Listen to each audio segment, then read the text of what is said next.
Bismillahir Rahmanir Rahim. I begin in the name of Allah, the All Beneficent, the All Merciful. Nafsul Mehmoom, a heart-rending tragedy of Karbala by Sheikh Abbas Kummi. Chapter 34. Entry of the household, that is the Ahlul Bayt of Imam Hussain, peace be upon him, into Kufa. Omar bin Sa'ad proceeded with the captives, and when they neared Kufa, the natives therein gathered for a spectacle. A narrator reports that a Kufan woman peeped down from her balcony and asked, "You are the captives from which place?" They replied, "We are the captives from the family of Muhammad, peace be upon him, and his pure progeny." Hearing this, the woman stepped down and started collecting the shawls, skirts, and veils and handed them over to them, and they wore it. Imam Ali bin Hussein Zainul Abidin, peace be upon him, was along with the woman, while illness had bent him severely. There was also Hassan al-Musanna, who had accompanied his uncle and Imam, and had endured the wounds of swords and lances, and was severely wounded, as also Zayd and Amr, two other sons of Imam Hassan, peace be upon him, were along with them. The people of Kufa started wailing and lamenting upon their state when Imam Ali bin Hussein, peace be upon him, said, "You weep and lament for us, then who killed us except you?" It is related from the intellectual among the Qurayshites, Sayyida Zainab, peace be upon her, the daughter of Imam Ali, peace be upon him, that when Ibn Muljim wounded her father and she saw his last moments, she related the tradition of Ayman to her father and said, Ayman related to me the following, and I endure that I hear it from you. Imam said, "O my dear daughter, the tradition is similar to the one related to you by Ayman, and it is as if I see you and the women of your family captivated in this city in a wretched and dreadful state, and I fear lest people might harm you. Forbear, forbear by him who splits open the seeds and creates human. On that day there shall not be another friend of Allah upon this earth except you all, your friends and your Shia." Sayyida Zainab bint Ali, peace be upon him's sermon in Kufa. Abu Mansur Tabarsi in his Ihtijaj relates that the sermon of Sayyida Zainab, peace be upon her, the daughter of Imam Ali ibn Abi Talib, peace be upon him, in the midst of Kufans on that day, was a suppression and reproach of them. Hizam bin Satir Asadi relates that when Imam Ali bin Hussein, peace be upon him, was brought from Karbala to Kufa in an ailing state, the women of Kufa started tearing off their collars and wailing aloud, while the men too accompanied them in lamenting. Imam Zainul Abidin, peace be upon him, who was ailing, called out to them in feeble yet stern voice, "O these who weep, and who else except them have killed us?" Sayyida Zainab, peace be upon her, the daughter of Ali, peace be upon him, signaled the men to remain silent. Hizam Asadi continues that by Allah I have never seen a modest woman more eloquent than her, and she spoke in the voice of the commander of the faithful Ali, peace be upon him. She signaled to the men to pay heed. Their breath stopped in their breasts and their chimes faded. She then glorified Allah and sent salutations upon the Prophet of Allah and said, "Now then, O Kufans, O men of want, O treacherous men, O retreaters, beware. May your lament never cease and may your wailing never end. Verily, your similitude is that of a woman who untwirls the thread spinned by herself. You have broken your pledges by deceit, and there remains nothing in you except pretense, self conceit, exorbitance, and dishonesty. You have adopted the flatter of maids and coquettishness of the enemies as your customs. Your similitude is of that of the expanse, vegetation, or jewelry in the graveyard.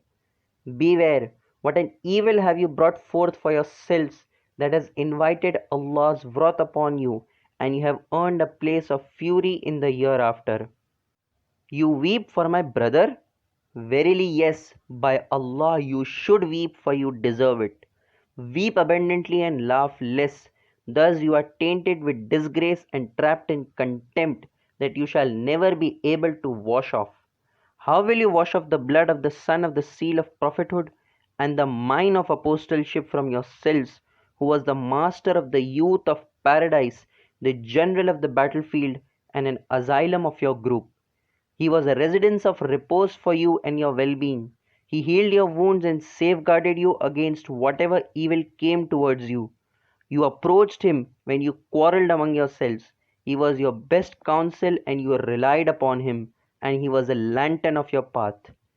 Beware, what evil have you brought forth for yourselves, and what load have you put upon your neck for the day of Qiyamah? Perdition, perdition, destruction. May your search go in vain, and may your hands paralyzed that you have handed over the affairs of your provisions to the wind. You have occupied a place in Allah's wrath, while the stamp of contempt and misfortune is sealed upon your forehead. Woe be to you! Do you know that you have amputated the dear child of Muhammad, peace be upon him, and his pure progeny? And what pledge have you broken off from him? And what endeared family of his have you brought out onto the streets? And what veil of sanctity have you snatched away from them? And what blood have you shed from him?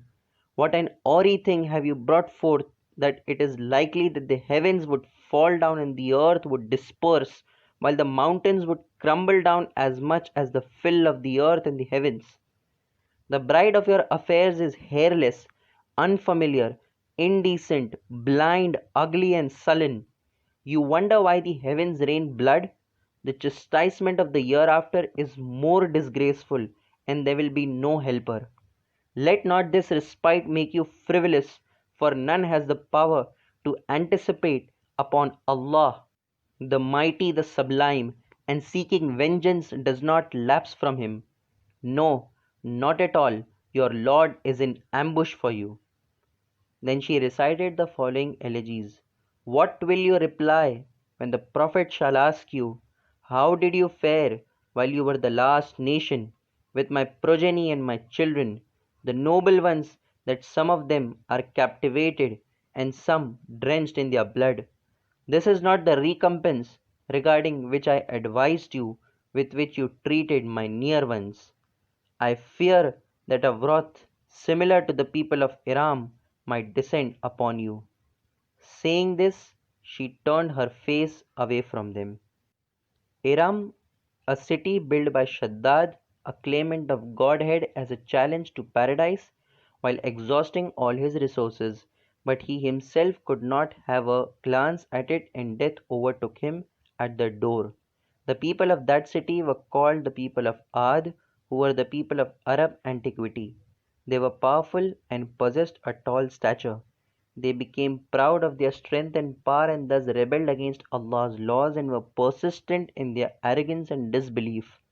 Thus Allah's wrath descended upon them and they were destroyed. Numerous verses of the Quran refer to their state.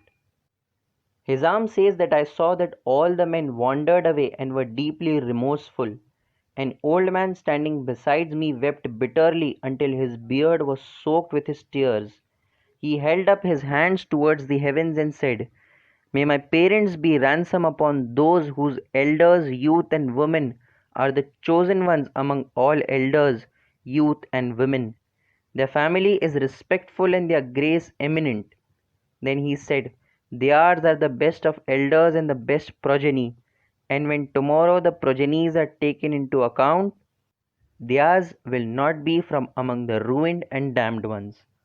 Imam Ali bin Hussein, peace be upon him, said, O dear aunt, please remain silent, that what has passed away should serve as an example for the future.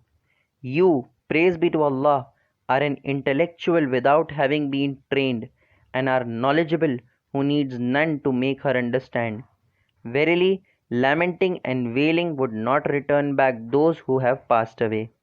Hearing this, Sayyida Zainab, peace be upon her, became silent, and Imam alighted and pitched a tent. Then he dismounted the women and brought them into the tent. Imam Ali bin Husayn's, peace be upon him, remonstration amidst the people of Kufa and his reproach to them for their breach of trust and deception. Then Hizam bin Satir says that Imam Ali Zain al Abidin, peace be upon him, came forward facing the men and signaled them to remain silent. Then he sat down and praised and glorified Allah and sent salutations upon his Prophet. Then said, O people, those of you who know me, while those who do not know me, I am Ali, the son of Hussein, who was beheaded without any fault or error on the banks of the Euphrates. I am the son of the one whose sanctity was violated and was robbed of the blessing of his life. His wealth was plundered and his women were captivated. I am the son of the one who was killed by a collective group, while this honor, that is martyrdom, is sufficient for us. O people, I tell you in the name of Allah, do you not know that you had written a letter to my father inviting him? You deceived him while pledging and promising to aid him, and took the oath of allegiance to him, and in return you fought against him and abandoned him. May you be ruined by that what you have brought forth, and may your ideologies be ugly. How shall you face the Prophet of Allah, peace be upon him and his pure progeny, when he shall say to you, You killed my progeny and violated my sanctity. You are not from among my nation. The voice of wailing of men arose, and they started telling one another, You are ruined and you do not know. Then Imam continued, May Allah's mercy be upon him who accepts my counsel and safeguards my recommendation in the way of Allah, the Prophet of Allah and his progeny, that we possess better following while having relation with the Prophet of Allah. They told him, O son of the Prophet of Allah, all of us are heedful ones, obedient and admirers of your sanctity. We shall not desert you nor turn away from you. Then command us, may your Lord have mercy upon you. We are along with you in times of conflict and peace. Then we shall seek revenge from the one who oppressed you or ourselves. Hearing this, Imam said, Alas, alas, O deceivers loaded with fraud! There is a large obstacle between you and your futile caprice. You desire to fare with me similarly as you have fared with my fathers? No, never.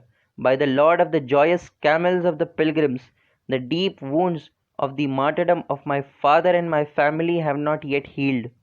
The wounds inflicted upon the breasts of the Prophet of Allah, my father, and his sons have not yet been forgotten. The bones of my neck are broken due to the sorrow, and its bitterness exists in between my throat and larynx. And the bones of the heart are suffocating me. My desire is that you should not be of those who benefit us, nor of those who harm us.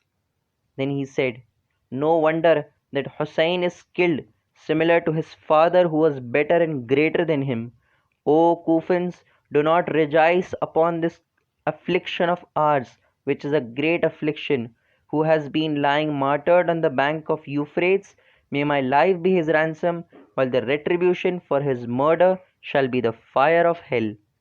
Besides, the remonstration of Fatima Sughra, peace be upon her, with the Kufans is also quoted. Zayd bin Musa bin Ja'far relates from his father, who relates from his fathers the sermon of Fatima Sughra, peace be upon her, which she delivered after returning from Karbala. Praise be to Allah, equivalent to the particles of sand and the weight of the heavens until the earth. We praise Him and believe in Him and rely upon Him alone, and we say that there is no other deity except Allah. He is unique and has no associate, while Muhammad is his slave and messenger, and the heads of his sons have been severed innocently on the banks of Euphrates. O Allah, I seek refuge in you if I attribute falsehood to you, or if I misconstrue against what you ordered regarding the pledge of the vicegerency of Imam Ali ibn Abi Talib, peace be upon him, whose right was usurped. He was also innocently killed in one of the houses of Allah as they killed his sons yesterday. There was present a group of men who claimed to be Muslims. May their heads not remain upon their necks. He was thirsty until his soul was taken up to you. He was of a praiseworthy character, pious lineage, and renowned qualities, and acclaimed religion, and he did not fear rebuke and reproach in your path. O Allah, you guided him towards your Islam since his early childhood, and you praised his attributes in his adulthood. He constantly remained sincere towards you and your Prophet, and your salutations descended unto him until you summoned him to yourself. He was abstinent with regard to this world and was not avaricious, while he was desirous with regard to the hereafter. Then he strove in your way, while you cherished and preferred him and guided him to the right path. Now then, O people of Kufa, O men of deceit, fraud, and conceit, we are a family tried on your account by Allah, and He has tried you on our account. He has made these trials as a felicity for us, and has informed us regarding it. We are the guardians of His knowledge and the treasure of His intelligence. We recognize His wisdom and are the proof for His slaves upon His earth. He cherishes us dearly through His kindness, and has exalted us upon His creations through His Prophet. You have belied us and committed infidelity through oppressing us. You have considered killing us to be lawful, and have plundered our belongings as though we are the infidels of Turkey or Kabul. It was yesterday that you killed our grandfather, and your sword spits the blood of us, the family of the Prophet. You have cooled your eyes due to an ancient enmity which you bear towards us, and rejoice upon the insolence towards Allah and deceit that you bring forth. Do not rejoice upon shedding our blood and plundering our belongings, for whatever has reached us through this great affliction and the immense slaughter is in conformity to this verse of the Quran. Why, in hastening to forgiveness from your Lord and to a garden whose extent is like the extent of the heaven and the earth, prepared for those who believe in Allah and His messengers, that is the grace of Allah, He bestows it upon whomsoever He wills, and Allah is the Lord of mighty grace. Befalls not any disaster in the earth or in your own selves, save it is in a book, ere we cause it to be verily that is easy for Allah. Surah Hadid, verse 21 to 22. May you be expelled. Look forward towards the wrath which will soon descend upon you.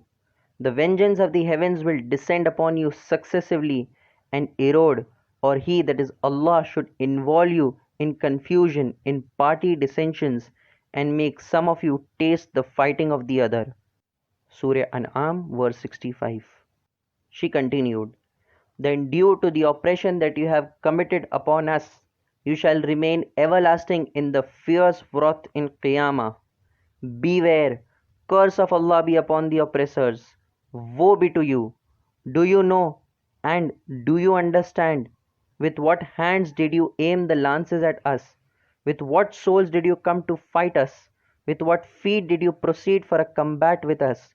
Your hearts have hardened, your livers have turned into iron, and your hearts have become blind, while your ears and eyes have been sealed. Shaitan has enticed you and has enjoined you, while he has blinded your eyes, and you shall never find guidance. May you be ruined, O Kufans! How much blood of the Prophet of Allah is upon you, and what measure of vengeance is upon your neck? Then you committed treachery with the Prophet's brother Ali bin Abi Talib, as also his sons, the progeny of the Prophet, and who were among the chaste and virtuous. And one of you said arrogantly, it is we who killed Ali and his sons with Indian swords and lances, and we captivated their women folk similar to the Turkish captives, and we battled with him, and what a battle! Mud in the mouth of the one who said it. You pride upon the murder of the ones whom Allah has praised and purified, and has kept away all filth away from them. Hold your breath, then sit down as a dog sits down upon the tip of its tail, as your father sat. Every man shall reap what he sends forth. Woe be to you!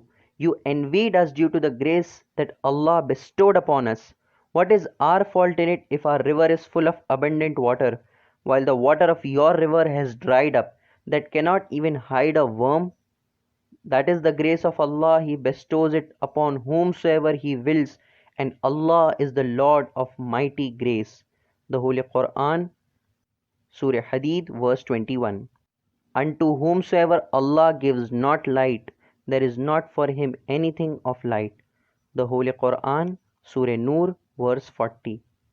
It is said that hearing this, the voices of wailing arose, and people said, Enough, O daughter of the chaste ones, you have blazed our hearts and have flexed our necks and have inflamed our conscience. Then she became silent. Salutations upon her and her father and grandfather. Sayyida Kulthum bint Ali, sermon in Kufa. Sayyid ibn Taus in his Malhuf quotes these sermons and then says that on that day, Kulthum, peace be upon her, the daughter of Imam Ali, peace be upon him, bewailed from behind the curtain. Note: Sayyida Zainab as-Sughra, the younger Zainab, better known by her agnomen Kulthum, was the younger daughter of the commander of the faithful, Imam Ali, peace be upon him, and Sayyida Fatimat az-Zahra, peace be upon her. She was born during the days of her grandfather Prophet Muhammad, peace be upon him, and his pure progeny, who cherished her and nurtured her in his blessed lap. Her excellent character, sublime morals, abundant virtue, and unparalleled wisdom earned her great fame, and she was looked upon as the inheritor of her mother's chastity, second only to her elder sister, Sayyida Zainab al-Kubra, peace be upon her. Kulthum was married to her cousin Muhammad bin Ja'far al-Tayyar, who died leaving her a widow. She remained attached and dedicated to her brothers Imams Hassan and Hussein, peace be upon them. Kulthum, peace be upon her, accompanied her brother Imam Hussein, peace be upon him, at Karbala and witnessed the heart-rending episode of his martyrdom and those of the other menfolk of her family. Her speeches and sermons at Kufa and Damascus, reprimanding and condemning the oppressors for their misdeeds, bear witness to her eloquence and valiant character, the legacy of her father Imam Ali, peace be upon him. She remained steadfast and forbore patiently the worst ordeals of life alongside her elder sister Sayyida Zainab al-Kubra, the elder Zainab, thus entering the ranks of the most honorable and pious women of the world. The Shia scholars unanimously agree to her being free from error and fault, mahfuz anil khata, while the episode quoted by non-Shia sources of her alleged marriage with Caliph Umar bin Khattab is nothing but fictitious and is fabricated with the sole motive to demean the exalted status of the Ahlul Bayt, peace be upon them, and applause their enemies. Shia scholars have authored numerous books in refutation of this alleged claim. For further study, refer to As-Sirr al-Makhtoom fi Tahqiq Aqd Kulthum by Maulavi Muhammad Insha'Allah Muhammadi Siddiqui Hanafi Badayuni, who is a Sunni author. Afhamul A'da was Khusum fi Nahi Tazweed Sayyidatina Kulthum by Ayatullah Sayyid Nasir Hussain.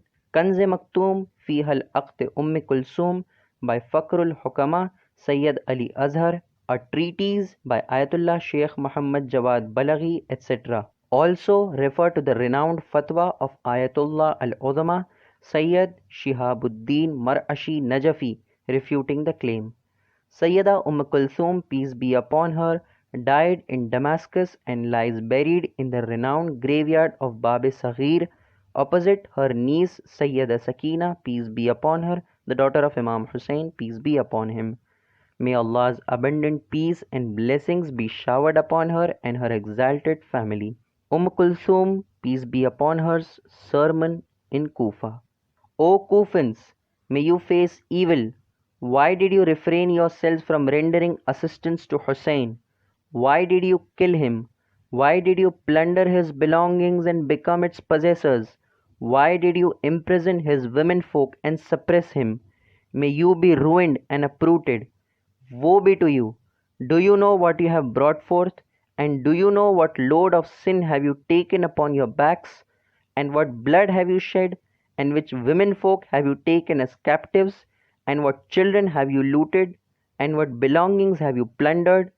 You have killed the best of men, succeeding the Prophet, peace be upon him, and his pure progeny, while mercy has departed from your hearts. Beware, verily the party of Allah alone shall be successful ones, and verily the party of Shaitan are the losers. Reference Surah Mujadila, verses 22 and 19. Then she retorted, You killed my brother. Woe be upon you. You will surely be rewarded by the fire which burns eternally. You have shed the blood whose shedding was proclaimed to be unlawful by Allah, by the Quran, and by Muhammad, peace be upon him, and his pure progeny. May you receive tidings of the fire where tomorrow you shall dwell eternally. I shall weep upon my brother all through my life, who was born as the best of creatures after the Prophet, peace be upon him, and his pure progeny. The tears shall flow upon my cheeks similar to the flood and rain waters, and shall never dry up. It is said that people started weeping and wailing aloud. The women tore their hair and put sand upon their head. They scratched their faces and started beating them and saying, Alas! Alas! The men started weeping and pulled their beards. Never was such a wailing of men and women ever been seen before. Allama Majlisi relates in Bihar al-Anwar from the reliable books without quoting the chain of narrators from Muslim the plasterer that he said that Ubaidullah bin Ziyad had summoned me to Kufa for the repair of the royal palace. While I was plastering the doors, suddenly voices of wailing arose from the surroundings of Kufa. A servant who was supervising us came, and I asked him, What is the news that I hear you and cry in Kufa? He answered, The severed head of a rebel has been brought in who revolted against Yazid. I asked him as to who he was, and he replied that he was Hussein bin Ali, peace be upon him. I waited until the servant had left. Then I hit upon my face with my wrist with such force, and feared lest my eyes would have come out. I washed my hands and came out from the back of the palace until I reached the open ground of Kufa. I stood there while men were awaiting the arrival of the captives and the heads. Suddenly near 40 litters upon 40 camels drew near, wherein were women, family and children of Fatima, peace be upon her, while Imam Ali Zainul Abidin was seated upon a camel without a litter. Blood was dripping from his legs, and he was weeping in this state, and said, O evil nation, may you never be satiated. O the nation who did not respect us in consideration of our grandfather, what will you answer on the day of Qiyamah, when we shall be joined along with our grandfather? You made us sit upon bare litters as though it is not us who had strengthened the foundations of religion. O Bani Umayyah, until when shall you keep oppressing us, or refuse to respond to the call of our proclaimer? O those who clap your hands rejoicing upon our misfortunes, and slander us upon the earth, is not my grandfather the Prophet of Allah? Woe be to you, who guides abundantly than the path of the misguide. O event of Taf, that is Karbala, you have made me the heir of grief and sorrow. By Allah, the veils will be pulled off the faces of those who have treated us badly. The people of Kufa started distributing dates, bread, and walnuts to the captivated children seated upon the litters. Seeing this, Kulthum called out, O Kufans, charity is unlawful for us. She took it away from the hands and mouths of the children and threw it upon the ground. It is said that when she uttered these words, people wept on account of this unpleasant event. Kulthum, peace be upon her, peeped out from the litter and said, Quiet, O Kufans, your men kill us while your women weep upon us. Allah is the judge on the day of judgment between you and us. When she said this, the voice of wailing increased and the heads were brought forth. The head of Imam Hussein, peace be upon him, was in the forefront. It seemed similar to the Venus and the moon, and bore resemblance to the Prophet of Allah, peace be upon him, and his pure progeny, more than anyone else. His beard bore the mark of dye, while his face was glowing like a disk of the moon, while the wind was whirling it, that is the beard, to the left and right. Sayyida Zainab, peace be upon her, lifted her head and saw the face of her brother and hit her head upon the wooden pillar of the litter. We saw with our own eyes that blood started flowing from under her veil, and she started uttering with a broken heart, O crescent, who did not even rise when it was ellipsed and it set. O piece of my heart, I had not presumed that the pen of destiny would have written this. O brother, speak to the young Fatima so that her heart may find solace. O brother, what has happened to the heart that was merciful and kind towards us, that it has hardened? O brother, I wish you would look at Ali Zain al Abidin when he was being captivated while he was also orphaned. He possessed no strength to retaliate when he was being flogged. He was calling out to you helplessly while his tears were flowing. O brother, take him into your fold and bring him close to you and offer solace to his frightened heart. What a disgrace for an orphan when he calls out to his father and receives no answer from him.